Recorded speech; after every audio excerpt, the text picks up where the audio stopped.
Om Shanti. 31st December 2018, Monday. Today's blessing is, may you be seated on your seat of self-respect and give respect to all, and thereby be respected by all. May you be seated on your seat of self-respect and give respect to all, and thereby be respected by all. Always remain stable in your elevated self-respect. Be humble and continue to give respect to everyone, for this giving will become a form of receiving. To give respect means to put zeal and enthusiasm into other souls and enable them to move forward. By constantly staying in your self-respect, you will automatically have all attainments. Because of your self-respect, the world will respect you and you will become worthy of receiving elevated respect from all. So remain stable in your elevated self-respect, self-esteem, and give respect to everyone. And if you do this, this giving will become a form of receiving, and when you give, you will receive. From long time, we have labored under inferiority complex, and for long we have sought God with prayers, with pleadings, by different form of worships, and in all those worships we have told Him what we are, and we are nothing in front of you, and many such things. On the surface it looks like the act of humility, but somewhere deep within there was a sucking inferiority complex, and which never allowed souls to uplift themselves. So the first thing that Baba has done after coming here is to pump the souls with Swaman, self-esteem, higher consciousness. The first thing that Baba told us when he came is that who we are actually. The moment we realize who we are, all the bondages, all the illusions, all the delusions, all the hypnosis of body consciousness just disappeared. So the most important thing is to know who we are, who I am, and to remain stable. And who is with me, there's another component to that. So when these things are in our intellect, our stage of the mind remains high. In today's Sakar Murli, Baba said, form the habit of talking with yourself, self-talking, self-contemplation. Form the habit of sharing points of knowledge with others. Form the habit of churning this knowledge or staying in this knowledge. And Baba said, you are lighthouse. While moving around, while talking, while doing everything, you are lighthouse. Lighthouse means the ones who show light to others. So no matter what we are outside in the material world, whether financially speaking or when we talk in terms of position, post, we have all been given a very elevated Swamans, self-respects. There was a man and he became bankrupt. He was a big businessman in America and he became bankrupt. And He was running out of all his money and gradually went in depression. And once he had gone to the seashore and sitting there despondent, totally in despair. And suddenly a man appears in front of him, and the man says, "What happened? Do you need something?" He looked up and saw an old man, and he told him his story. This is how things have happened. All the deals, all my business, everything have gone into colossal losses. What should I do? So the man says, "I can help you." And he takes out a check, and $5 million check he gives to this man and says to him that after 1 year I'll meet you at the same place. So this man gets exhilarated and he thinks, now I have this check and with this I can do anything. But then again a next thought comes to him. Why don't I keep this check safe and try on my own again? And when I know all the time that this check is there all the time with me, and whenever it is needed, I will just draw the money. So he keeps that check in safe and starts working all over again. And every time he has a thought that I have the check with me, I have the check with me, and there's nothing to worry. And gradually he builds up his lost empire again. And again he is a wealthy person. And now he remembers, now 1 year has passed, and that man had called me, let me go back to him.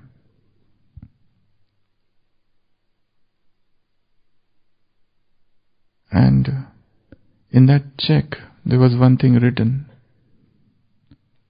$5 million, and it was signed John D. Rockefeller, one of the richest man in the world.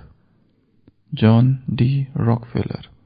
So this man thinks that person was John D. Rockefeller, and he is so happy.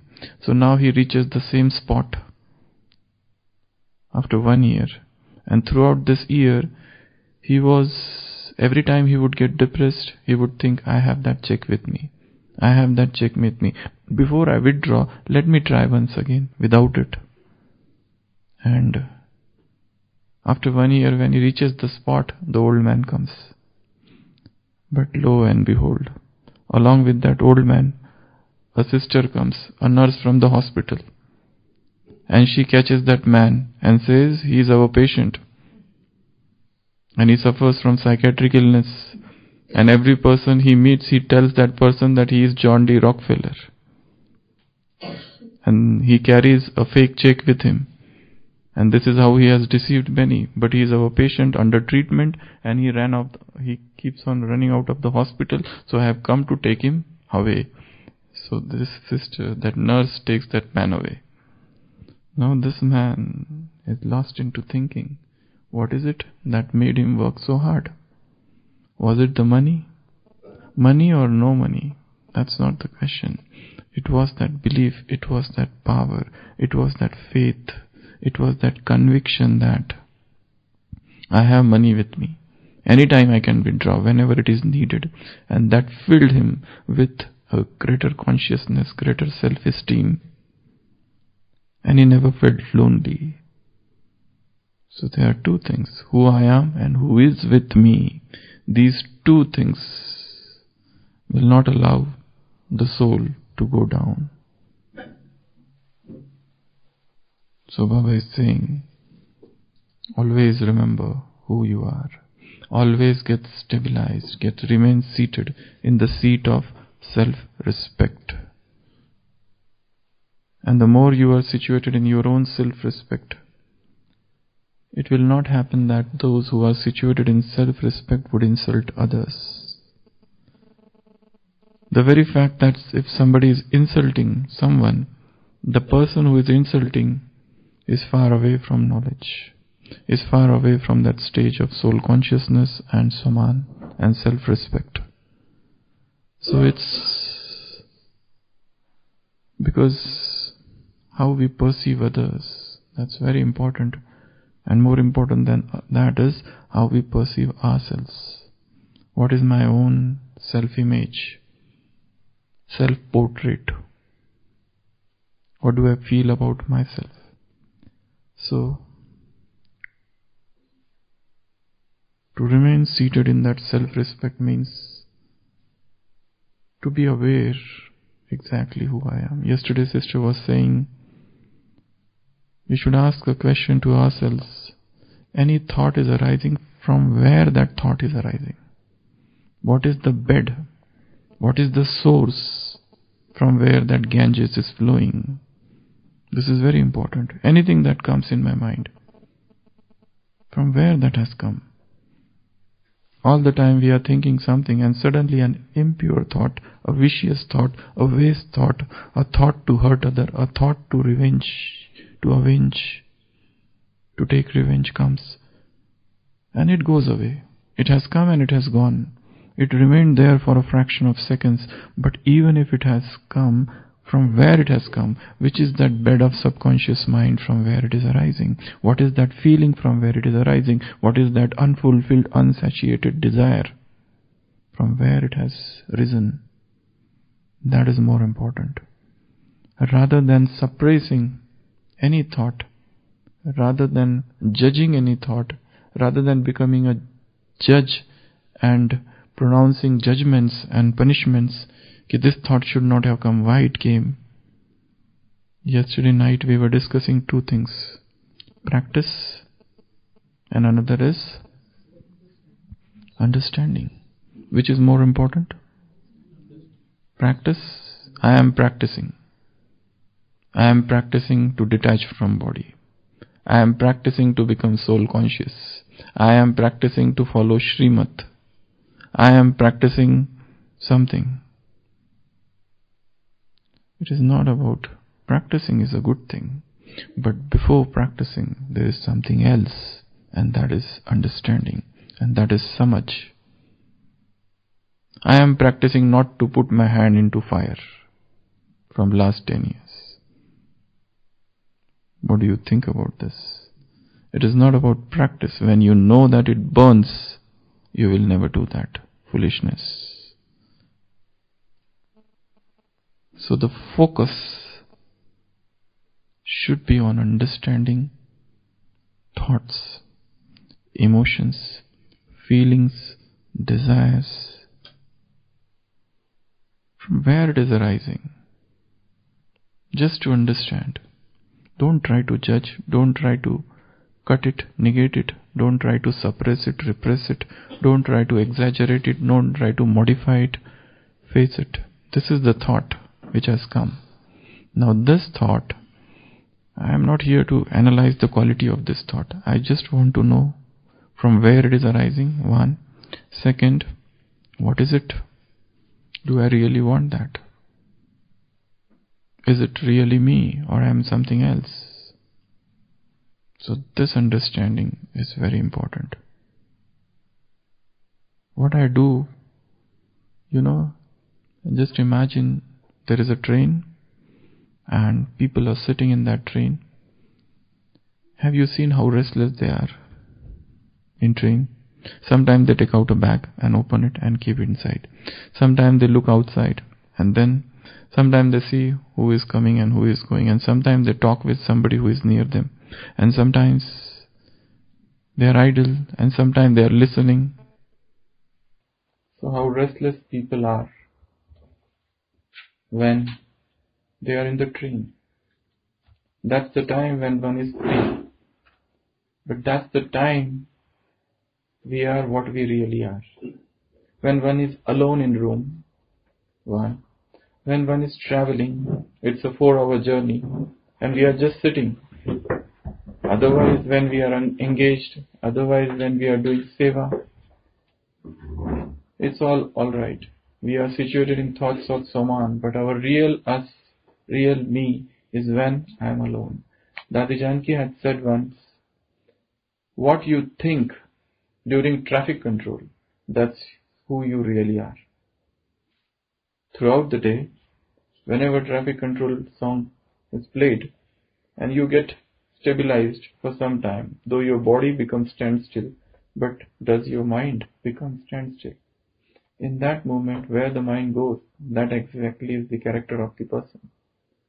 So, most importantly is what I am alone, what I am when I am alone, what I am when I am locked up in my room, what I am when nobody is seeing me. What I am thinking, that is exactly is real me. In today's Sakar Murli, Baba said, whenever you get free time, remember me. For example, you are in the office, you have lot of time, remember me. You are in the train and you have no time to do, nothing to do, just remember me. You are come back from office and you are at home preparing food, remember me. So this remembrance also is like Baba said, just think, just as 2 days back there was a word in Murli, we are unadulterated travelers, Vyabhichari Rahi. We are unadulterated traveler to the God's Shiv Baba's home. So most importantly is who am I when I am all alone, when nobody is watching me, nobody is seeing me. And that time, whatever thoughts that are arising, from what level, from what bed, are these thoughts arising from some fear, some phobia, some insecurity? What? Rather than controlling the thoughts, more important is to see them as detached observer and to see the plane, the platform, the bed from where that thought is arising. So, practice of self-respect means practice of higher consciousness. Practice of self-respect means practicing who I am.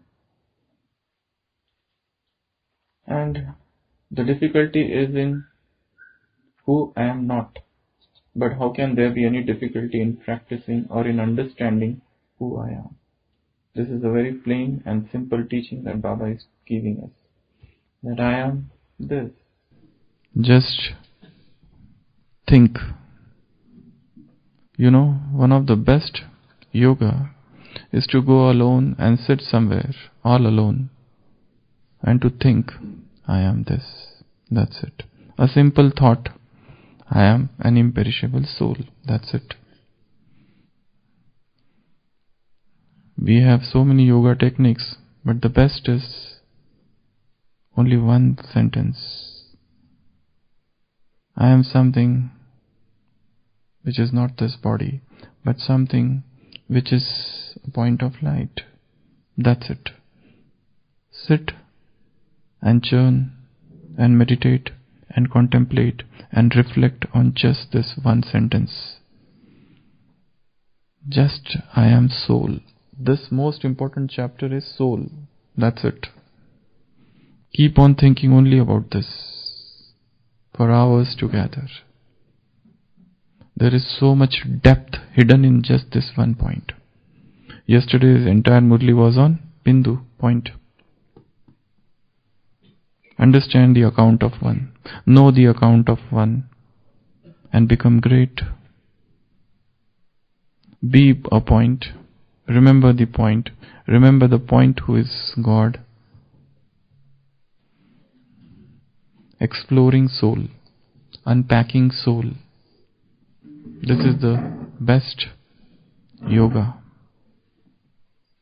And just as we remember, when we think I am body, automatically I remember all the relations of the body. The moment I remember I am body, automatically everything related to body comes to me. In the similar manner, the moment I remember soul, I am not trying to remember even Supreme Soul, just I am trying to remember I am soul. The moment I remember soul, so everything connected to the soul will come back. Everything connected to the soul will come back. Will come back to my consciousness. So go in nature, mountains, lakes, sceneries, where there is solitude, where there is calmness. Sit somewhere all alone, where there is neither even the sound of or talks of human beings, where there is no word you hear from, where there is no human noise, to go in such place all alone every day, spending some time all alone, at least 1 hour, all alone, and practicing what? Sitting, and not doing any churning as such, but just practicing soul consciousness. Only one thought: I am soul. What is hidden in me? Because there is a lot of expansion, and probably sometimes we are lost in expansion, and that's why the best yoga is to calm the mind. The best yoga is just soul consciousness. Baba, when Brahma Baba was there, he used to take all those children, dadis, to different mountains of Abu, and they would go in different directions, sit, and everybody would be given just one soman. I am imperishable soul. Just think on this for 1 hour. I am an imperishable soul. That's it. No such yoga that I am going out of body, reaching subtle world and all those things. Nothing. Just practicing soul consciousness. This is the best form of yoga. I am soul. Now think, I am imperishable soul. I am indivisible soul. Fire cannot burn me. Water cannot wet me. Air cannot dry me. I am the soul. I have taken multiple births. And see a string of bodies. These are the 84 bodies. I have traveled from one body to another body, jumping into one body to another body, male, female, male, female, male, female, sometimes male, sometimes female.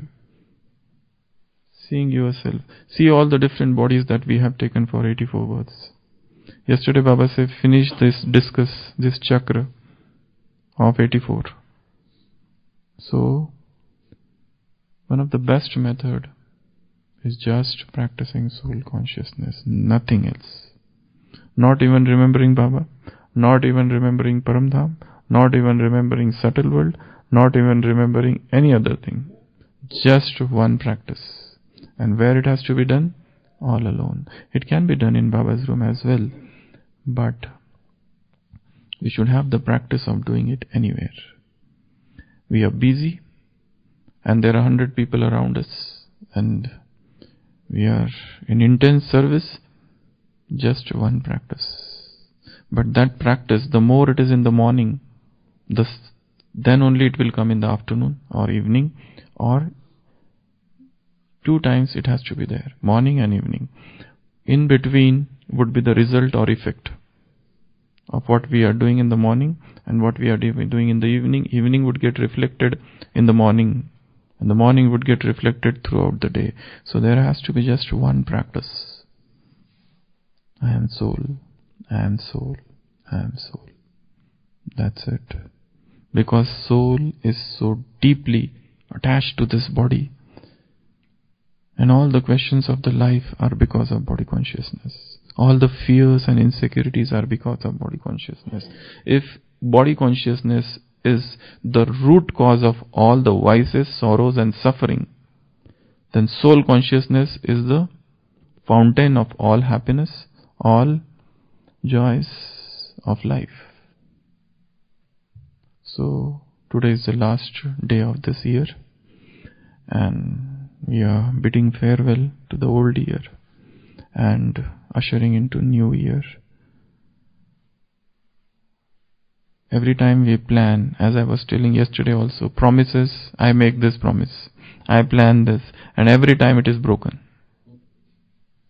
So rather than doing, it's a good thing that we make promises, but even more important than promise is understanding. Try to understand why I do this. Because every soul is so complex, with so many intricate sanskars within, that we ourselves have lost. So rather than, if you want to give up anything, understand that thing.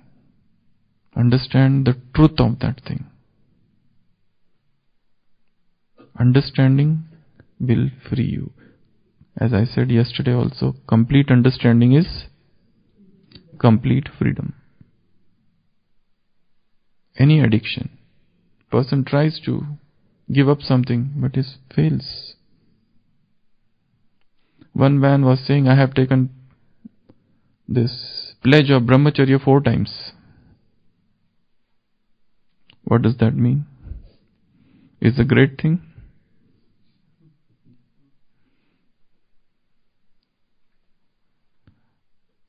Pledge means only once, but with complete understanding. Then you don't have to even take the pledge. Automatically it will happen. You don't have to do anything. Just try to understand things. Do you take pledge that I will not put my hand into fire? I pledge, Baba, throughout the day, even if I see something is cooking, I will not put my hand in it. This is my pledge. Do you do that? Do we have to do that? No. If we have to take some pledge, probably that thing is still attracting me. Remove the seed of attachment which is within me. I don't have to take pledges for things. I am not talking against pledges, but that pledge, even if taken, should be with complete understanding. Then only that pledge will become, and that will become a natural thing. Have we taken pledge that I will remain body conscious today? It is so natural. In the similar manner, for this has become natural, to know that this is not the truth. This understanding will free us from all pledges and promises and plannings. The real planning is real understanding. Understanding things is the only planning. So the new year, what is the planning? Understanding, samajh. And what is the way to samajh? Study of Avyakta Murlis. So as we said yesterday also, there are 31 days. So what we have to do? 31 Murli, revision of 31 Murli. Which 31 Murli? Every year there is a Murli of 18th January. And that thing we have done here long back, 2 years back probably. We have done that once. But now this is everyone's individual task. Every day read those Murli, take out few points, and throughout the day try to revise them. Because from the study of Murli, what will come? Understanding. Otherwise, what is the way for understanding? We need knowledge for understanding. And today's Sakar Murli, Baba said, keep sharing points of knowledge with each other. Keep talking with yourself. Stay in this knowledge. Raman karo. In this knowledge. There's a beautiful knowledge Baba has imparted us. So, study of Murli will lead to understanding. And understanding will lead to freedom from addictions. If at all you want to take a pledge, take the pledge that I will study this Murlis. Because that is the lost art somewhere in today's Brahmin family. We do not try to go back and revise everything that which we have lost. Now the question is, people ask, from where we are going to get all those Murlis? You got God. And you can't search Murlis? That is the first question they ask. From where we are going to get all the 18 January Murlis? One more thing, there is a PDF which we will send, which contains all the Murlis, only 18 January Murlis. So you can take out printout of that if you need. But those who don't have all those things, and those who remain away from the digital world, the best way for them is to go to the literature department and purchase from there. So this will profit Yagya also. Om Shanti.